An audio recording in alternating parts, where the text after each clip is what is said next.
Les 60 engagés de l'édition 90 des 24 heures motonautiques de Rouen s'élancent le 30 avril sur le circuit en plein centre de la capitale normande à la vitesse d'un Grand Prix de F1 et non au rythme d'une épreuve d'endurance réputée pour être la plus difficile au monde. Le super favori, c'est Jimmy Revers du team officiel du motoriste américain Johnson. C'est le vainqueur des 24 heures de Rouen 89 et il se porte tout de suite aux commandes de la flotte. La bouée d'extrémité de ce parcours de 3 km 700 voit arriver 3 bateaux groupés. Il y a Jimmy Revers, il y a Michel Rousse et il y a Franck Revers. Jimmy est le plus habile pour doubler la marque et il attaque la descente avec un court avantage sur Rousse. Grâce aux 250 chevaux de son Mercury, Michel Rousse réussit à revenir à la hauteur de Revers. Rousse a déjà gagné à Rouen en 1987 et 88, toujours sur des coques Jeannot équipées de moteurs Mercury à injection électronique. D'entrée de jeu, il affiche ses prétentions et réussit à boucler ce premier tour en leader. Jimmy Revers colle à son sillage. Cette saison, Michel Rousse fait équipe chez Jeannot avec François Salabert. Il court le championnat du monde de F1 motonautique qui débute une semaine après Rouen. Pour l'épreuve d'endurance, ils se sont adjoints les services du Californien Don Johnson, un pilote professionnel de F1 qui a pour meilleur état de service en course un titre de champion du monde de vitesse. Ces 3 ténors de la discipline ont tout pour impressionner leurs adversaires, mais ils ont une rude opposition face aux étraves de leur proto-Jeannot en carbone et Kevlar. En 27 éditions, c'est en effet cette année la première fois que l'épreuve, imaginée, créée et présidée aujourd'hui encore par Jean Boutry, accueille autant de teams officiels. Jusqu'ici, Rouen était surtout le théâtre des duels entre les motoristes américains, d'un côté Mercury et de l'autre OMC, représenté par ses marques Johnson et Evinrude. Mercury gagnait sans partage depuis 1986, jusqu'au moment l'an dernier où Jimmy Revers a trouvé les bons réglages de son moteur Johnson, qui lui a ouvert la route de la victoire. Quant aux Yamaha, ils avaient triomphé à Rouen en 84. Depuis, le motoriste japonais s'était habitué à rafler les victoires des catégories de 850 cm3. Mais en catégorie F3000, c'est-à-dire avec des moteurs de 3 litres, Yamaha n'engageait officiellement aucun équipage. Jusqu'à aujourd'hui, où ils sont 2 à porter les couleurs du japonais. Après avoir momentanément réduit ses efforts à Rouen, Johnson revient en force cette saison par l'intermédiaire du team animé par François Dastorg et Jimmy Revers.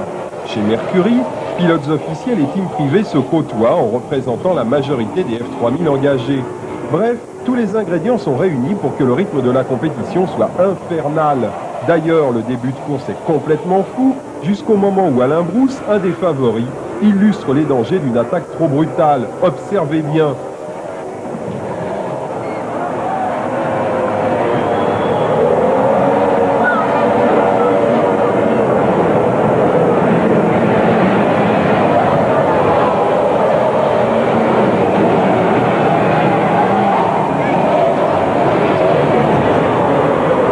Bien, depuis 2 ou 3 tours, je sentais que sous Pont-Corneille, ça devenait de plus en plus dur, donc ça je m'en étais aperçu. J'avais corrigé l'assiette du bateau en conséquence, et puis là je me suis vraiment laissé surprendre. Je suis réfléchi encore à ce qui m'est arrivé. À mon avis, j'ai dû prendre un coup de raquette sur l'arrière du bateau, ce qui a fait piquer l'avant, et là j'ai enfourné. Bon, on m'enfournait pas très vite. Malheureusement, bon, le ballon s'est déclenché, surtout le moteur a avalé de l'eau, et il a explosé, et je n'ai pas le droit de rechanger le bloc. Ce ballon de sécurité, en fait, il sert en cas de retournement, en cas de flip, si jamais le bateau reste sur le toit. Moi, je suis sanglé, donc je ne peux pas bouger, je peux être inconscient, et le ballon se déclenche pour mettre ma tête hors de l'eau. Alain Brousse n'est pas le seul à terminer sa course prématurément, sans même jamais passer le relais à ses 2 équipiers. Regardez ce pilote de Formule 850, il a bien des problèmes, et la sécurité attend une accalmie pour lui porter secours. C'est un peu comme si vous tentiez d'accéder au milieu de l'autoroute un jour de départ en vacances. Mais le malheur des uns ne diminue pas la furia des autres, surtout pas des leaders, qui passent le relais pour la première fois de ces 24h90. La pression monte à grande vitesse, tandis que chaque pilote est prié de rester concentré. Bon, moi j'ai un bateau qui est extrêmement rapide, donc j'ai pu immédiatement me dégager, parce que derrière ça devait bouger pas mal. D'ailleurs, dès le 2e tour, je commençais à ramarrer sur certains. Il y a un moment, j'ai dû atteindre pas loin de 200. Je crois que Rouen est une course d'attente. Là, j'ai dit qu'il fallait aller vite. On s'est donné un objectif de 3000 km cette année. On est sur le train de course 3000. Alors, on laissera faire la nuit et puis demain matin, on verra des choses sérieuses. J'ai pris un départ un peu prudent, ce Ultima, évidemment, j'ai pas pu passer en tête, mais je suis quand même passé deuxième, ce qui est déjà pas mal. Et là, actuellement, je crois que au bout d'une heure et demie de course, on est en deuxième position, une bonne position d'attente parce que le tableau de marche pour nous est de se faire prendre un tour par les meilleurs. Je comptais avoir 7 ou 8 bateaux devant moi au bout d'une heure. Actuellement, il n'y en a plus qu'un. On ne peut pas mieux. Quand le soleil diminue d'intensité et que le plan d'eau devient un fleuve doré, l'ambiance de la course évolue, même si le rythme ne décroît pas pour autant. Chaque pilote a en effet à cœur d'être le mieux placé par rapport à ses adversaires quand le jour disparaît, car c'est souvent la nuit que se joue le résultat final des 24 heures, lorsque le nombre des pièges dressés sur la route des pilotes augmente sensiblement. Chez Yamaha, c'est déjà l'effervescence. Les nouveaux moteurs ont mal encaissé le rythme étonnant du début de l'épreuve. Le team manager dirige son équipe afin que les deux coques, la Yamaha et la Danzas, retournent en scène au plus vite. Les moteurs engagés à Rouen sont des moteurs de série, juste préparés avec des recettes différentes de celles destinées aux plaisanciers. Le rythme des 24 heures a quelque chose d'exceptionnel et la mécanique supporte mal de tourner à fond dans de telles conditions. Sur notre bateau, on a eu un problème, on a percé un piston, un problème moteur. Sur le deuxième bateau, c'est moins grave, mais disons que la réparation va être aussi importante, c'est que, aussi longue surtout, c'est que le palonnier, c'est-à-dire le système de direction du bateau, a été fixé par des goujons de tête motrice et ces goujons ont cassé. On était obligé donc actuellement de retarauder les goujons, de faire d'autres goujons pour que le bateau puisse repartir, ce qui va immobiliser environ les bateaux 2 heures chaque bateau. Retour sur le circuit où une coque se confond à la nuit. C'est celle du numéro 4 du team Moore-Mercury. Au fil des tours, elle se rapproche des leaders de la Jeannot numéro 7 et le duel semble bien engagé entre Rousse Salabert-Johnson et Pierre Pujol, Michel Havel et Jacques Morin. Ces 3 pilotes privés ont tous remporté les 24 heures de Rouen dans des catégories inférieures à la F3000 dans laquelle ils courent cette saison. Leur immense expérience est un atout de taille.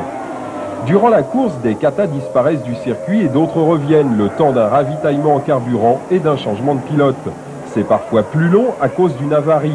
Ainsi, la Yamaha est de retour dans la ronde. C'est à ce rythme que les classements évoluent. Les assistances courses sont les premières informées, alors que les pilotes ne sont pas reliés à leur stand par radio. Ils évaluent donc leur position avec une certaine marge d'erreur. Le pilote du numéro 4, c'est-à-dire de la coque marquée TOE, ne voit sûrement pas disparaître une demi-heure la numéro 7 jusqu'alors en tête. Cet arrêt au stand sur avarie mécanique renvoie Rousse Salabert-Johnson en 5e position. Sur le numéro 4, Havel, Morin, Pujol prennent les commandes.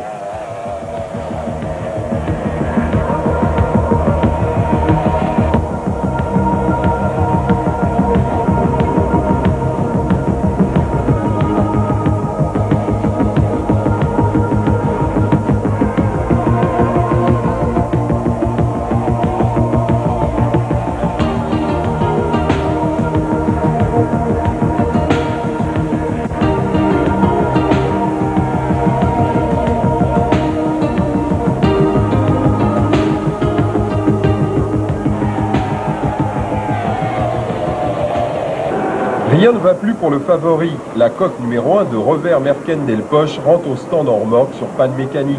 La poisse s'abat sur les vainqueurs de l'édition 89 et leur nuit va être très longue. Dans le parc à bateaux, la détresse des uns et des autres n'a d'égal que la fantastique motivation dont tous font preuve pour réparer l'irréparable. Un bateau à moitié détruit, c'est en définitive une coque à moitié en état de courir. De la bonne volonté, beaucoup de systèmes D et des heures d'acharnement permettent à la majorité des équipages ayant subi de fortes avaries de reprendre la ronde. Pour beaucoup de pilotes, le team d'assistance technique, c'est une poignée de copains à la famille et éventuellement les mécanos d'une écurie professionnelle. Car à Rouen, on ne laisse pas un équipage dans le besoin, on retrousse les manches et en avant pour une séance de bricolage express.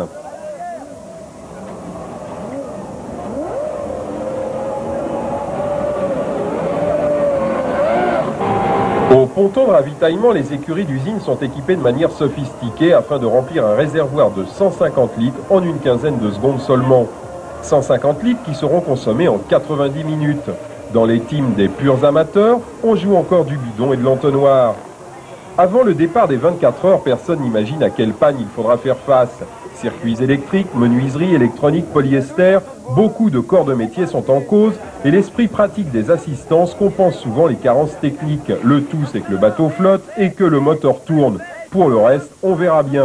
Certaines avaries ont un aspect quelque peu tragique, comme cet incendie au cœur de la nuit rouennaise. Mais les 24 heures de Rouen sont encadrées par un remarquable dispositif de sécurité orchestré par les bénévoles du Rouen Yacht Club. Les incidents les plus spectaculaires sont vite maîtrisés et en 27 éditions, Jean Boutry, qui préside cette grande fête du motonautisme, ne déplore aucun accident grave. Tout autour du circuit, qui est éclairé dans ses parties les plus délicates, des postes d'observation permettent aux commissaires de course de surveiller le comportement des concurrents. C'est autant un besoin sur le plan sportif, pour veiller au respect des règlements, que pour être en mesure de déclencher les secours à tout instant, voire même de neutraliser l'épreuve en cas d'incident grave, comme cela se pratique sur les circuits automobiles.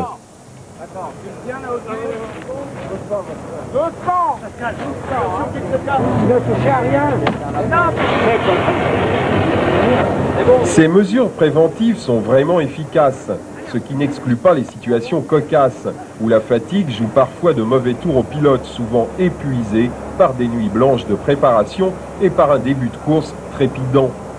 Les spécialistes de la sécurité des 24 heures de Rouen les plus sollicités sont sans nul doute les plongeurs. Ils ne sont pas moins de 60, complétés de 6 médecins plongeurs, à se relayer au chevet des coqs éventrés et des pilotes qui barbotent. Toute cette activité de ruche bourdonnante sur le parc à bateaux crée une ambiance très particulière durant les 24 heures de Rouen, ce qui fait que cette épreuve d'endurance ne ressemble à aucune autre compétition de motonautisme. Et durant cette nuit un peu folle, les surprises ne manquent pas. Justement, alors que tout le monde croit le numéro 4 toujours aux commandes de la flotte, le voilà qui se trouve dans son paddock, à l'arrêt. L'assistance technique s'affaire autour du moteur, Michel Havel, un des 3 pilotes, à la mine sombre. Car dans un pareil cas, les pannes les plus bénignes peuvent se transformer en avaries irrémédiables qui entraîneront l'abandon. Heureusement, ici, le problème du team Moore-Mercury semble vite résolu. Le capot du moteur va rapidement reprendre sa place et le catamaran F3000 retournera dans la bagarre. Seulement une trentaine de minutes sont perdues. C'est toutefois assez pour que le numéro 4 perde sa place de leader. Décidément, cette année à Rouen, les jeux sont très serrés.